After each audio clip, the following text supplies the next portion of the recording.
Hi, welcome to another amazing episode of Black, White, and Red All Over, the review show where we read, review, and recommend new books for you. Yep, and we're here. I, of course, am not Victor Dandridge. Yep.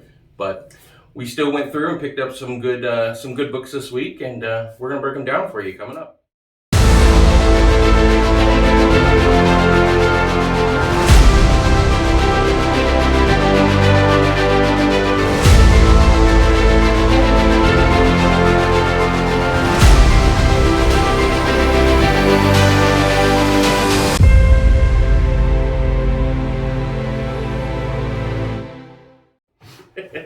Alrighty, everybody, welcome back to Black, White, and Red All Over, Season 10, Episode 4.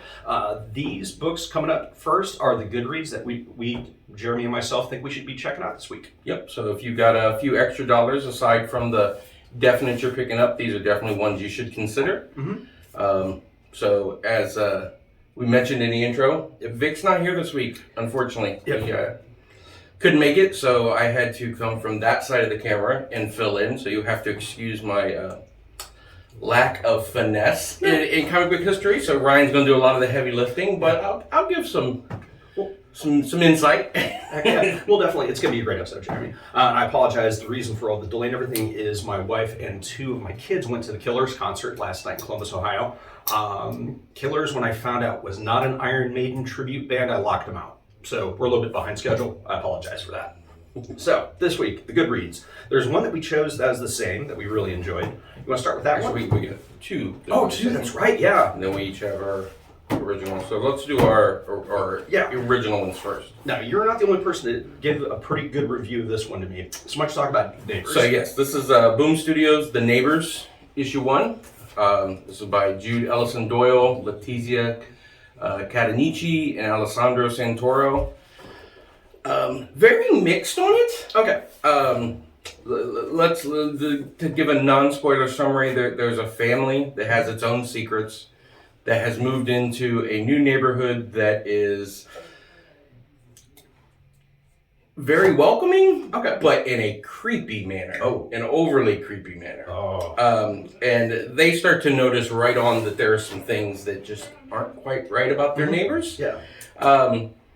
But there also has some concerns, and then some strange things start happening within their own household since they've moved in. So it's got visually, I loved it. I had to read it twice because there's a lot of moving parts to some of the creepy stuff that's going on. Okay.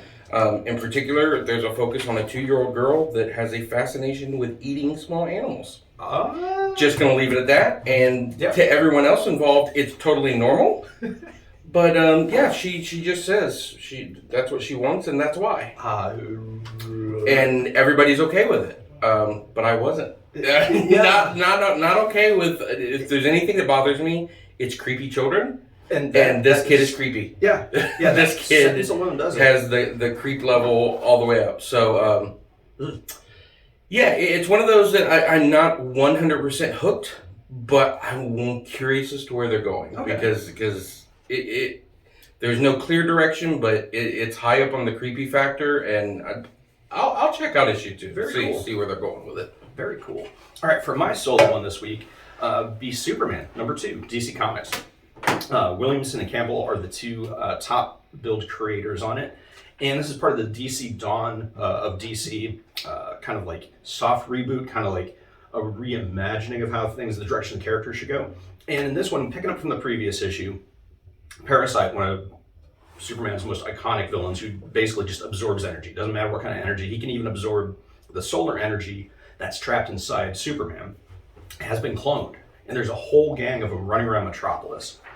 Powers out almost everywhere, including the prison where all of those supervillains are. Wow. So like Lex is trying to, in his own weird way, trying to keep everything safe for Superman to do his job, which I wouldn't trust that. Right? Like Lex Luthor is not a trustable, bankable. Well, it's one of those that there's obviously, yes, that's what he's doing, but you can bet there's an aspect of it you're not aware of that's going to benefit him greatly. Exactly. And that's what we're waiting for, that next shoe to fall. And so Superman's dealing with the various parasites and trying to figure out a way to stop them. But also, in this issue, without spoiling anything, he finds out Lois has been kidnapped. ton of action in this one. Some people have said it's a dark issue, and it kind of is, but the parasites are absorbing all the so it fits. Yeah, so the darkness is there, but it's because it's happening in the dark. So that's the big thing. But really dug it. If you were worried that the Dawn of DC Superman stuff with Action Comics and Superman was not going to have enough action in it, rest assured there is a ton of action in it. All right, so the two we agreed on. Where do you want to start? Well, why don't we do Doctor Strange? Okay. Because we both were really, I think, on the same page with that one. Yeah. Marvel Comics, McKay, Ferry, Hollingsworth, McDonald, and Herring are the creators on this one. Amazing cover art by Alex Ross. He also did a Dormammu variant, which is just gorgeous. So he's been dead. Stephen Strange has been dead. And that's something we've known he's going to come back with Marvel Comics and DC Comics. Just comics in general, death is not... He'll be back. Yeah, he'll be back. And with Doctor Strange, it makes sense. Look at the way he traffics in magic and different dimensions and whatnot. It's super easy. It makes sense. It felt good having him back. It felt more like a comic Stephen Strange in the sense of not like Dr. Orpheus from Venture Brothers, but not quite a Benedict Cumberbatch style Doctor. So it's like a lighthearted, but somewhere in between the two. Lighthearted and where I think we've gotten used to the MCU Strange, who's not afraid to get his hands dirty. This one's like, I'll consult. Yeah. I'll be a consulting doctor, which is literally what he is trying to be right now. Not to be too spoiler, but he's like, I'll advise people. That's what I do best. Yeah, the fucking telehealth. It's just so like, we're gonna book a video. We're gonna do this remote. We're gonna find out. Yeah, it's probably just possessed trash. So it's really cool and it fits. Seeing his relationship with Clea is also really cool because these two characters could just be these stagnant, iconic, like magic users that barely cross paths, but we see how they care about each other in this issue. And you start to see actually how their magic abilities kind of cause, I don't want to say issues in their relationships, but they both got to kind of keep each other in check. Yeah. And both remind each other that they can keep the other one in check if need be. Yes. Which kind of leads to the big problem at the end, the difficult trial that they're both going to be handling. There's some characters that are relatively new to the MC, to the comic universe. They're being dealt with as refugees and being dealt with in a very uncaring, malicious almost way to get them out of New York, which sets up this battle between Doctor Strange, Clea, and a third very, very, very powerful entity. Well, I think it's also worth mentioning that the union of Clea and Strange has changed New York. New York's not just New Yorkers anymore. Yeah. Their universes have combined, and it's felt all around New York, which is fueling a lot of this. Yeah, which is really, really cool. And then there's a second story. The second story in it is, it's really cool. Pandora Peters and Wongers, if you've only watched the Marvel television and movie stuff. And they're basically agents of S.H.I.E.L.D., but a magic division with a completely different moniker of Agents of Wand. Really, really cool.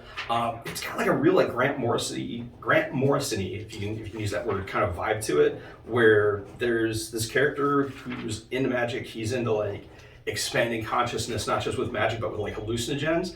And he's going to attack the city to try to raise everybody's consciousness. And so those two get in and try to stop him. Really, really fun. It's only a few pages, but really fun. I think the Agents of Wand concept is something that could...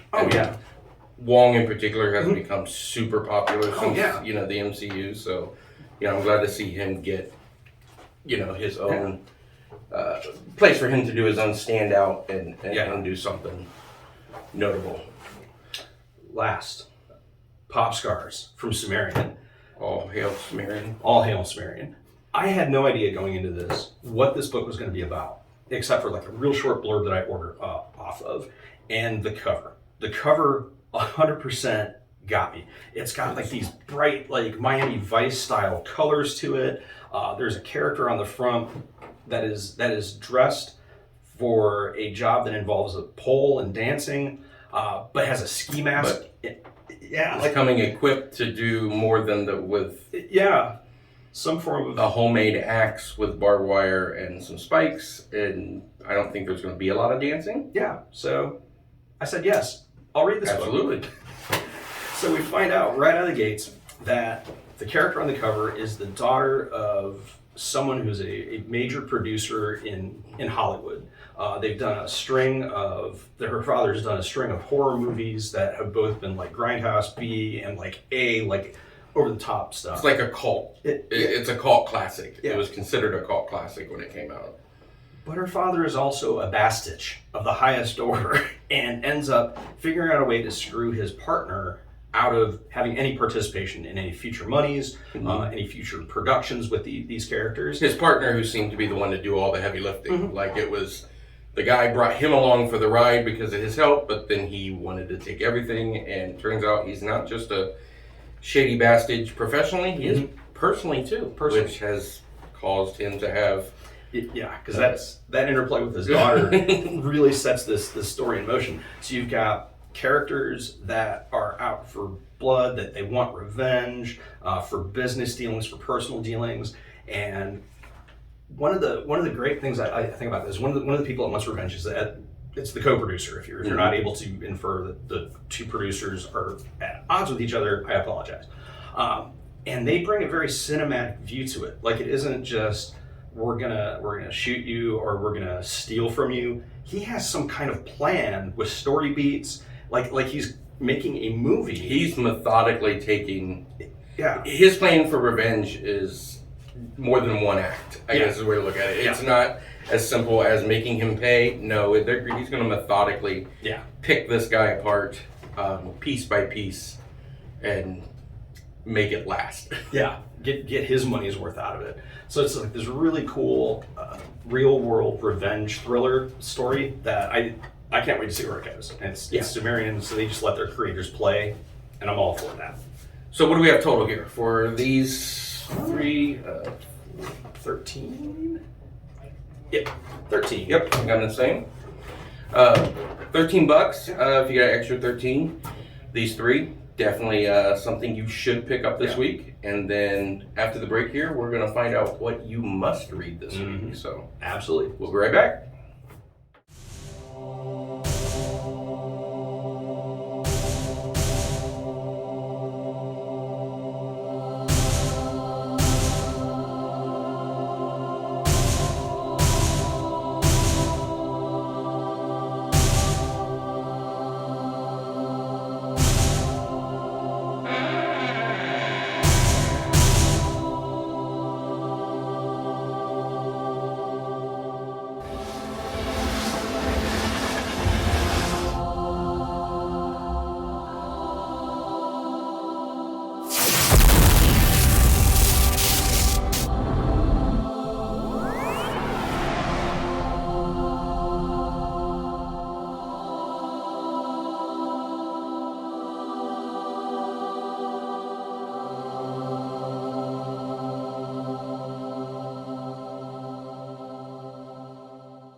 Alrighty, welcome back to Black, White, and Red All Over. You had just watched the books that we think you should be reading. They're good reads, but these are the ones that we think are a must-read for you. Yep. If you walk out with nothing else this week, we definitely think these four, we've got two the same and then one different, should definitely be on your list to take home this week and check out. Yep. So, Ryan, why don't you start us with your different? Oh, yes. All right. From Dark Horse Comics, Blue Book number 2, Tinian, Oming, and Bidakar are the top listed creators on this one.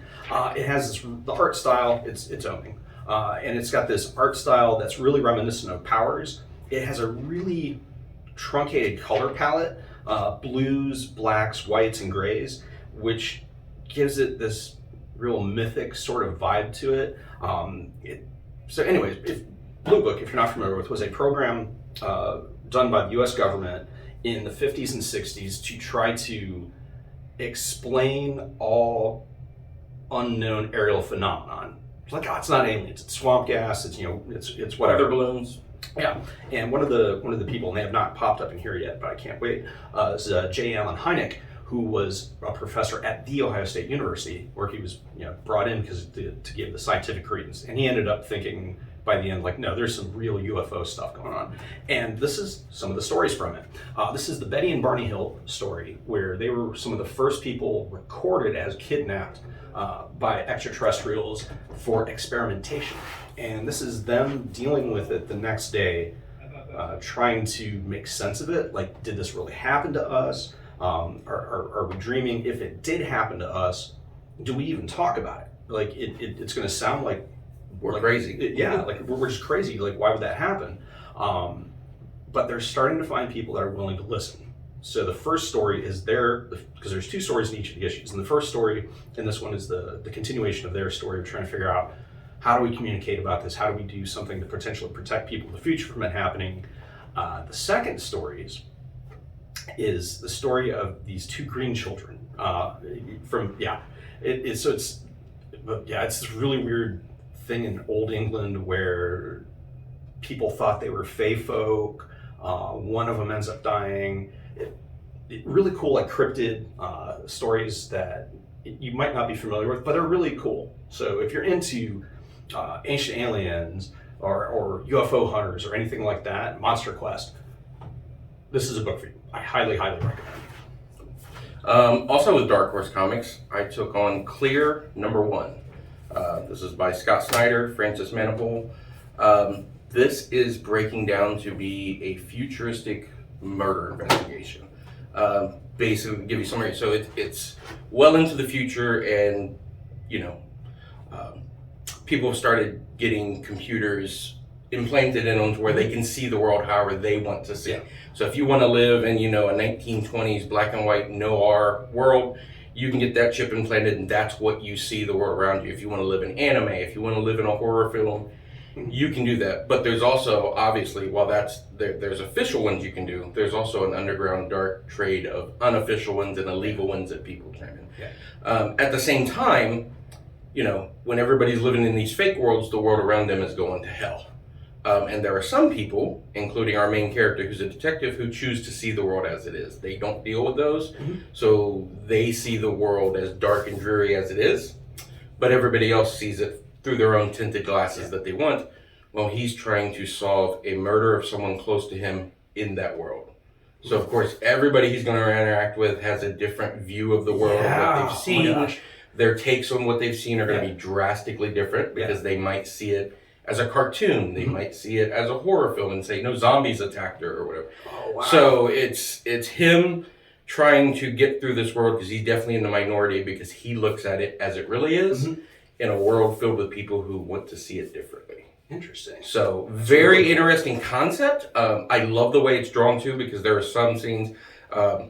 There's one where he actually gets injected with a drug, but the effects of it, if I can find it here for you, what it causes him to do,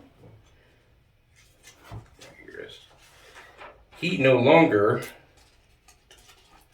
at least for that point in time, sees the world. Wow, yeah. Like, depending on where he's looking.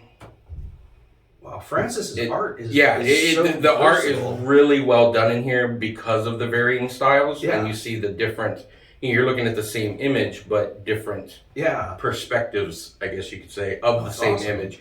So yes, it's very cool drawing. There's a lot of shifting styles, even between the different panels. You can have two panels that are completely different styles, or using completely different color schemes. It's very, very cool. Has a very cool concept. I'm definitely interested in seeing where it goes, because that's going to be a difficult case to crack. Because like no eyewitnesses are the same. Yeah, that's exactly. You can have eyewitnesses see the same event. They're going to tell you 5 different ways through their 5 different tints of glasses. So very interesting. Yeah, that's crazy. That's Scott Snyder, when he's allowed to just focus, has some amazing he can go stuff.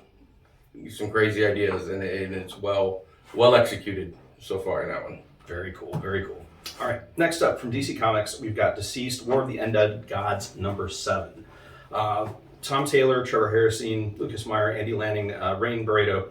This is a series that we've been following each of its different miniseries. I don't know why they didn't just do it as one ongoing, but. And can we just comment on the Prince cover this week? Right. That's what. Fantastic. If you're a fan of Prince, Purple Rain, or anything cool, you're going to want to pick that one up because it's got Harley. It's very cool. It's amazing. So this is the story of how Darkseid tried to get the anti-life equation, and stuff went horribly wrong. And we're at the point where humanity kind of stabilized.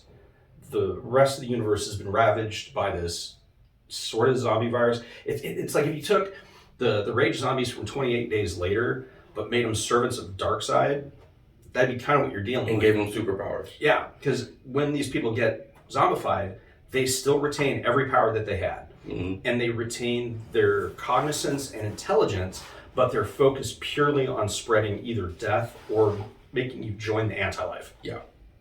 Bonkers.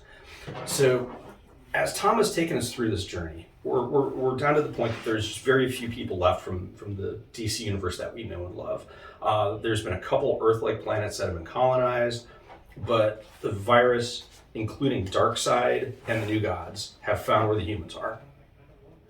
They're laying siege, and the only person that they can turn to, the one last person left, is Lobo.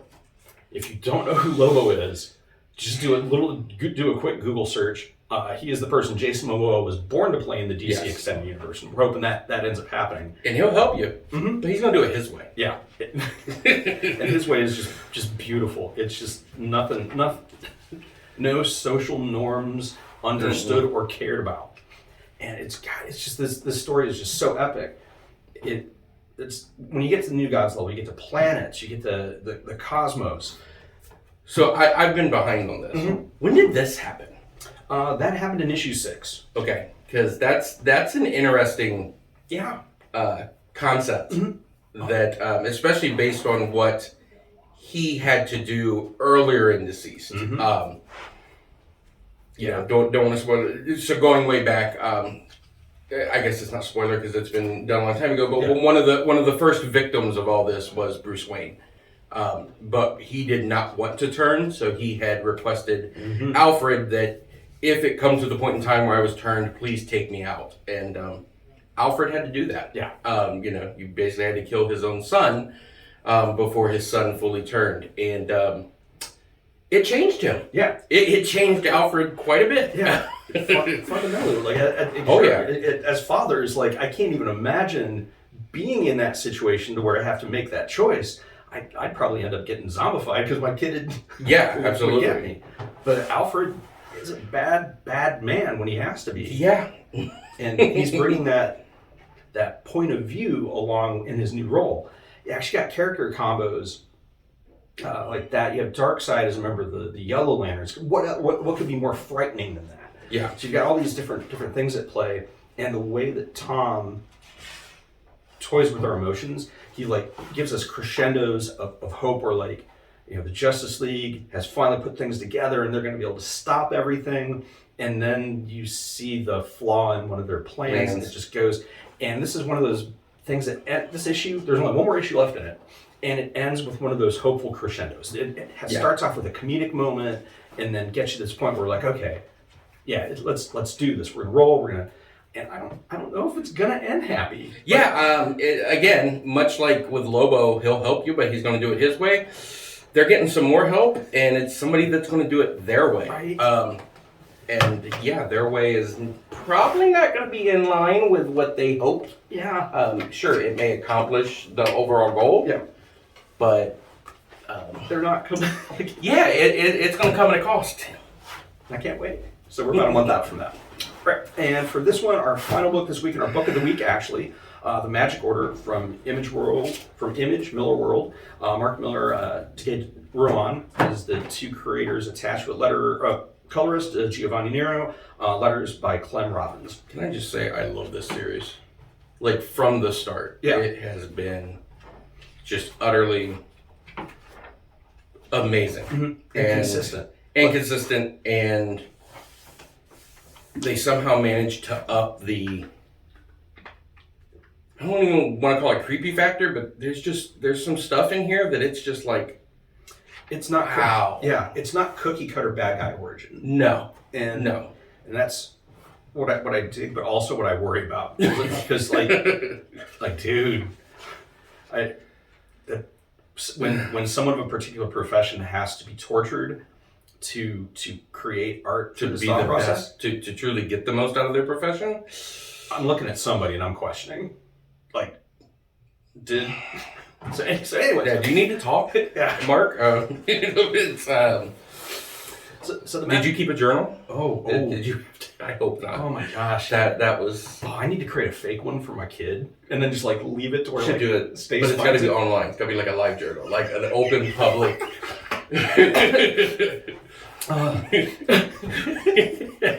See, I want to make more jokes, but I know I can't make them on camera because it's just. But no, it's horrible. It's really is. It dives into the links of what some parents will do to make sure their children have the future they envision for them. Mm-hmm. And when your parents envision you to be a troubled artist, wow, what a childhood! Yeah, what a childhood! Yeah, and it's led us to this point. So anyways, Magic Order is a story about this family of the Moonstones, and they kind of occupy a position similar to Doctor Strange in that their job is to protect the waking world from supernatural threats. From the stuff we don't know exists. We don't know it exists because of the work they do. Yeah, and in the first volume, we find out there's somebody that's trying to take over, Lady Albany, and she actually has a pretty legitimate claim on things. In the second volume, we get introduced to, there's like other families, other genres, other belief systems, and the Moonstones are forced to interact with that. So, not skipping volume 3, but it leads directly into volume 4. Somebody is making another play to take over the Moonstones in their dynasty, and it is brutal. The person that is doing it, in case you haven't read volume 3, so I'm like excising some information. It's not that they don't care. They care so much that they're trying to wipe out any potential threats to their future control of this job that the Moonstones have, the Magic Order protecting the world, and they're well thought out. I don't see. It's a scary combination when they're well thought out and they're utterly ruthless. Yeah, like it's a scary combination because there's nothing left. Like you know that whatever moves you have on the chessboard. You usually, if somebody's like well thought out, you can kind of counteract them with surprise and brutality. Yeah. Or if they're totally brutal, you can methodically pick them apart. But what if they're both? Yeah, and they are, and it's so mesmerizing.